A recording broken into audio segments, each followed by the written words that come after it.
என் இனிய தமிழ் நண்பர்களுக்கு புரிசெய்கிற சுந்தரின் அன்பான வணக்கங்கள். யார் அந்த சார் அப்படின்ற மாதிரி, யார் அந்த நண்பர்? ஸோ இவர் தான் நம்ம நண்பர் சரத்து. இவர் ஒரு இன்வெஸ்ட்மெண்ட் எக்ஸ்பர்ட்டு. ஸோ இன்வெஸ்ட்மெண்ட் பற்றி இவர்கிட்ட கேள்வி கேட்கலாம். அதுக்கு முன்னாடி நீங்கள் மார்க்கெட்டை பற்றி ஒரு ரவுண்ட் அப் பண்ணிடுவோம். நிஃப்டி நேற்று 23,500 உடைச்சது. உடைச்ச உடனே ஒரு ஷார்ட் கவரிங் ரேலி வந்து கிட்டத்தட்ட 200 பாயிண்ட் மேலே போச்சு. ஆனால் இன்றைக்கின்னா அந்த 200 பாயிண்ட்டும் வைப் அவுட் பண்ணிட்டாங்க. ஸோ ஒரு பாட்டு வரும், பங்குச்சந்தையை போல் என்னை ஏற்றி இறக்குற அப்படின்னு சொல்லிட்டு. அது போல் வந்து நேற்று 200 பாயிண்ட் இறந்தா இன்றைக்கி 200 பாயிண்ட் இறங்கி போச்சு. இது வந்து ஒரு டோட்டலி டிசப்பாயிண்டிங் செஷன் அப்படின்னு தான் சொல்லணும். எவ்ரிடே 200 பாயிண்ட் மூவ் ஆகுது. ஆனால் ஒரே நல்ல விஷயம் என்னென்னா, இன்றைக்கி ஒரே டைரக்ஷன் இறங்கினபடியே இருந்தது, திரும்ப ஏறவே இல்லை. அதனால் நிறைய காலை செல் பண்ணவங்களுக்கெல்லாம் நல்ல ப்ராஃபிட் இன்னைக்கு. இன்னொரு நல்ல விஷயம் என்னன்னு பார்த்தீங்கன்னா, நேற்று லோ வந்து நிஃப்டி உடைக்கலை. ஸோ அது வந்து ஒரு சின்ன ஆறுதல் தான். ஆனால் சில ஸ்டாக்ஸ் பார்த்தீங்கன்னா, ஹெச்டிஎஃப்சி பேங்க் பாருங்கள், 125 ரூபாய் இறங்கி போச்சு 5 நாளில். தினமும் 25 ரூபா அந்த ரேஞ்சில் இறங்குது. அது இன்னொரு பிஸ்னஸ் அவுட்லுக்கு அப்படின்னு சொன்னாங்க. அது என்ன ஆச்சுன்னு தெரில.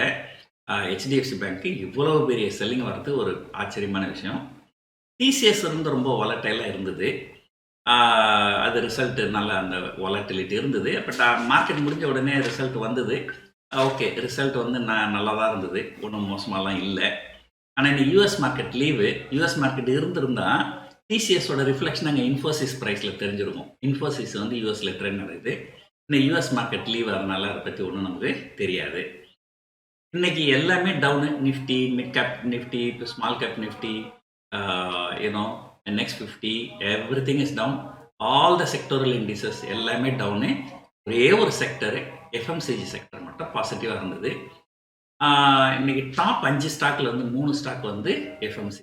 ஓகே, எஃப்ஐ செல்லிங் ஒரு தமிழில் சொல்லாங்க, அடித்தா நாயடி பேயடி அடிக்கணுன்ட்டு. ஏறக்குறைய அந்த மாதிரி எஃப்ஐ செல்லிங் இருக்குது. இன்றைக்கி 7,000 கோடி விற்றுருக்குறாங்க. முதல்ல 5,000 கோடியை தாண்டி செல்லிங் இந்த வருஷம் 25ல்.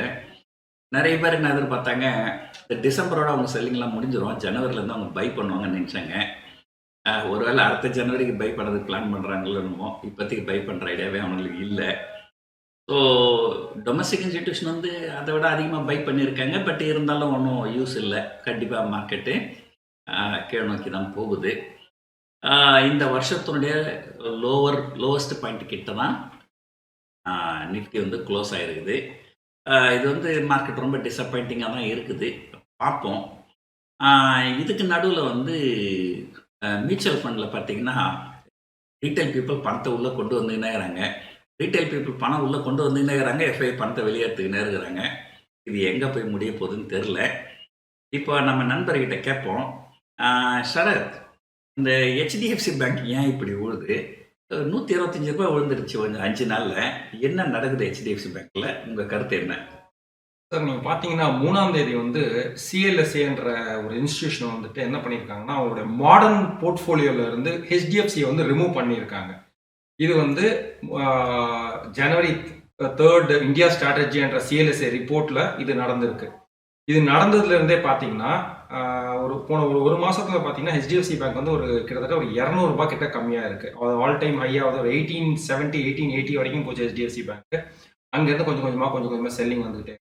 இது போதாத குறைக்கு மார்கன் ஸ்டான்லி என்ன பண்ணியிருக்காங்கன்னா, அவங்களுடைய வெயிட்டேஜ் ஆன் ஹெச்டிஎஃப்சி பேங்க் வந்து ஒரு 0.4 பேசிஸ் பாயிண்ட்ஸ் கம்மி பண்ணியிருக்காங்க.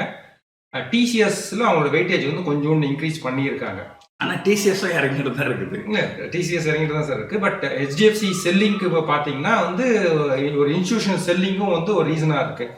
மோரோவர் க்ரோத் கன்சர்ன்ஸும் ஹெச்டிஎஃப்சி பேங்க்ல இருந்துகிட்டே இருக்குது சார். இப்போ நிறைய பேர் என்ன சொல்ல ஆரம்பிச்சிட்டாங்கன்னா, it will take more time, HDFC bank தேர்றதுக்கு இன்னும் கொஞ்சம் டைம் ஜாஸ்தி ஆகலாம். ஸோ அதனால என்ன சொல்ல வராங்கன்னா, நிறைய பேர் வந்து ICICI bank, axis bank, SBI போல வங்கிகள் வந்து பிரகாசமாக இருக்கு. You can shift your incremental investments into those banks rather then HDFC banks என்ற சொல்ற நரேட்டிவ் வந்து நிறைய இடத்துல நம்ம இன்னைக்கு பார்த்துக்கிட்டே இருக்கோம் சார். இதனால வந்து ஹெச்டிஎஃப்சி பேங்க்கு செல்லிங் ப்ரெஷர் ஜாஸ்தியாக இருக்கு. But at some point of time யாராவது ஒருத்தர் அதில் வேல்யூ ஜாஸ்தியாக இருக்குன்னு சொல்லி ஒரு பையிங் வந்தால் ஒழிய ஹெச்டிஎஃப்சி பேங்க் வந்து மேலே போகிறதுக்கான வாய்ப்புகள் கம்மியாக தான் சார் இருக்கு. பட் ஹிஸ்டாரிக்கலாக பார்த்தீங்கன்னா வேல்யூவேஷன் ஹெச்டிஎஃப்சி பேங்க் கூடிய ஹிஸ்டாரிக்கல் வேல்யூவேஷன் வந்து ஒரு நல்ல பிரைட் ஸ்பாட்ல தான் இருக்கு. பட் இங்கிருந்து மேலே போகுமான்றது தெரியலங்க சார். ஒரு இன்ஸ்டிடியூஷனல் பையிங் வந்ததுன்னா that will definitely support HDFC bank going higher.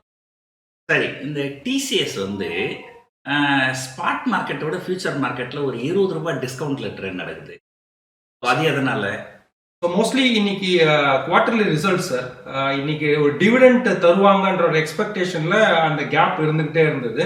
எல்லாரும் என்ன நினைச்சாங்கன்னா ஒரு ₹20 டிவிடெண்ட் இருக்கும்ன்றதுனால தான் டிஃபரன்ஸ் இருந்துகிட்டே இருந்தது. பட் ஆனால் ரிசல்ட் வந்ததுக்கு அப்புறம் தான் தெரியுது ₹10 நார்மல் டிவிடெண்டும் ஒரு ₹66 ஸ்பெஷல் டிவிடெண்டும் சேர்த்து ₹76 கொடுத்துருக்காங்க. ஸோ ஸ்டாக் ப்ரைஸ் எப்படி ரியாக்ட் ஆகுன்றது நம்ம நாளைக்கு காலையில் தான் சார் பார்க்கலாம். சரி, நான் இந்த மிட் கேப் ஸ்மால் கேப்லாம் அதிகமாக ஃபாலோ பண்ணுறது இல்லை. இந்த மிட் கேப் ஸ்மால் கேப்ல ஏதாவது ஒரு செக்டர் இன்னைக்கு ஏதாவது கொஞ்சம் நல்லபடியாக ஏதாவது இருந்ததா? சார் மிட் கேப் ஸ்மால் கேப்ல பார்த்தீங்கன்னா ஒரு 2-3 நாளாவே வந்து நிஃப்டி கம்மியாக விழுது. நிஃப்டியை விட மிட் கேப்பும் ஸ்மால் கேப்பும் ஜாஸ்தியாக விழ ஆரம்பிக்குதுங்க சார். ஆக்சுவலி இது ஜாஸ்தியாக விழுதுங்க. நான் என்ன சொல்றேன்னா ஏதாவது ஒரு செக்டர், ஒரு கெமிக்கல் செக்டர் அந்த மாதிரி. ஆமாம் சார். காலையில் பார்த்தீங்கன்னா வந்து நிறைய பேர் வந்து நிறைய சோஷியல் மீடியா பஸ்லாம் இருந்துகிட்டே இருந்தது. கெமிக்கல்ஸ் டேர்ன் அரவுண்ட் ஆகுது, கெமிக்கல் ஸ்டாக்லாம் மேலே போகுதுன்னு சொல்லிட்டு. இதுக்கு 2 காரணம் இருக்குங்க சார். ஒன்று பட்ஜெட் ஆன்டிசிபேஷன். பட்ஜெட் கிட்ட வர வர அக்ரிகல்ச்சர் செக்டருக்கு ஏதாவது நல்லது பண்ணுவாங்க, ஃபெர்டிலைசர் ஸ்டாக் எல்லாம் மேலே போகும் ஒரு ஆன்டிசிபேஷன்ல பார்த்தீங்கன்னா ஒரு இது இருந்தது.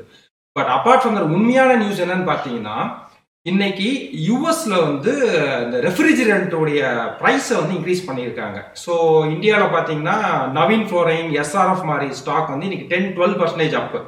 ஸோ என்ன சொல்ல வராங்கன்னா இந்த ப்ரைஸ் ரைஸ் வந்து எஸ்ஆர்எஃப் உடைய எபிட்டா வந்து கிட்டத்தட்ட ஒரு 250 கோடி ஜாஸ்தியாகவும், நவீன் ஃப்ளோரைனுடைய எபிட்டா வந்து 75 கோடிக்கு மேலே வந்து க்ரோத் இருக்கிறதாவும் கருதப்படுது. அதனால வந்து இன்னைக்கு 10% ஜாஸ்தி ஆச்சுங்க சார். பட் ஆனால் வந்து அகைன் இதெல்லாம் இல்லாமலே அவங்களுடைய வேல்யூவேஷன் வந்து ரொம்ப ஸ்கை ஹையாக இருக்குங்க சார். ஒரு காலத்தில் வந்து டார்லிங் ஆஃப் த மார்க்கெட்டாக இருந்தது. ஸோ கெமிக்கல்ஸை விட ஸ்பெஷாலிட்டி கெமிக்கல்ஸ் வேறு டார்லிங் ஆஃப் த மார்க்கெட். இப்போ வேல்யூவேஷன்ஸ்லாம் ரொம்ப ஹையாக இருக்குங்க சார். இன்னைக்கு நியூஸ் வந்து பிளே அவுட் ஆயிடுச்சு. பட்ஜெட்ல வந்து ஃபெர்டிலைசருக்கு ஏதாவது பாசிட்டிவ் இருக்கா இல்லையான்றது தெரியல. இன்சைடர் நியூஸ் பாசிட்டிவ் இருந்ததுன்னா இப்போதுல இருந்து 30ஆம் தேதி பிப்ரவரி 1ஆம் தேதி வரைக்கும் கொஞ்சம் கொஞ்சமா ஏறதுக்கு உண்டான வாய்ப்புகள் இருக்குங்க சார். நம்ம ஃபாலோவருக்கு இந்த இடத்துல ஒரு முக்கியமான விஷயத்த சொல்லிடணும். நம்ம நண்பர் சரத் வந்து ப்ரோ பிஜேபி, நாம் வந்து ஆன்டி பிஜேபி. ஸோ உடனே பாருங்க சந்தடி சாக்கில் ஃபெர்டிலைசருக்கு வந்து பட்ஜெட்ல நல்லா இருக்கும். எந்த காலத்தில் பட்ஜெட் நல்லா இருந்தது, போன பட்ஜெட் என்னாச்சு? எஸ்டிடி இன்க்ரீஸு, ஸ்டாம்ப் டியூட்டி, இது short term capital gain tax increase, long term எல்லாமே இன்க்ரீஸ் தான், எதுவுமே டிக்ரீஸ் ஆகலை. பட் இப்போ ஒரு வர செய்தி என்னன்னா, ஒருவேளை இந்த டெப்ட் ஃபண்டுக்கெல்லாம் வந்து இண்டெக்ஸேஷன் பெனிஃபிட் எடுத்து விட்டுட்டாங்க இல்லையா, அது ஒரு வேளை திரும்ப வரலாம் அப்படிங்கிற மாதிரி சில ரூமர்லாம் ஓடின்னு இருக்குது. அது எல்லாம் ரூமர் தான். நம்ம பார்ப்போம் பட்ஜெட் அன்னைக்கு என்ன நடக்குதுன்ட்டு. நான் ஏற்கனவே சொன்ன மாதிரி பங்குச்சந்தைகள் ரொம்ப சரிவில் இருக்குது. இந்த சரிவை வந்து மீண்டும் மேலே வரணும்னா ஒரு 2 வந்து விஷயங்கள் நடக்கணும். ஒன்று, நல்ல கார்பரேட் ரிசல்ட் வரணும். இப்போ டிசிஎஸ் ரிசல்ட் வந்து இது நல்ல ரிசல்ட்டாக இல்லையான்றது நாளைக்கு தெரிஞ்சிடும். அடுத்த ரிசல்ட் வந்து அடுத்த வியாழக்கிழமை இன்ஃபோசிஸு. அதுக்கப்புறம் லைனாக வந்து ஹெச்டிஎஃப்சி பேங்க்கு, ஆக்சிஸ் பேங்க்கு, ரிலையன்ஸ் எல்லாமே வர ஆரம்பிக்கும். இந்த கார்பரேட் ரிசல்ட் நல்லா இருக்கணும், அதே நேரத்தில் பட்ஜெட்டும் நல்லா இருக்கணும். ஸோ பார்ப்போம். எல்லாம் நிர்மலா சீதாராமன் ஜி கையில் தான் இருக்குது. நம்முடைய பங்குச்சந்தைகள் பிப்ரவரி மாதம் எப்படி இருக்க போகுது. ஸோ இன்னைக்கு தேவையான டிஸ்கஸ் பண்ணிட்டு நினைக்கிறேன். அது இல்லாமல் வந்து ஷரத்துக்கு முதல் நாள் கொஞ்சம் நர்வஸாக இருப்பார், கொஞ்சம் பழகணும். ஸோ அது வரைக்கும் இன்னைக்கு இதோடு நிறுத்திப்போம். இந்த வீடியோ உங்களுக்கு ரொம்ப பிடிச்சிருக்கும்னு நினைக்கிறேன். இந்த வீடியோ நீங்கள் பார்த்ததுக்கு நன்றி, வணக்கம். நன்றி.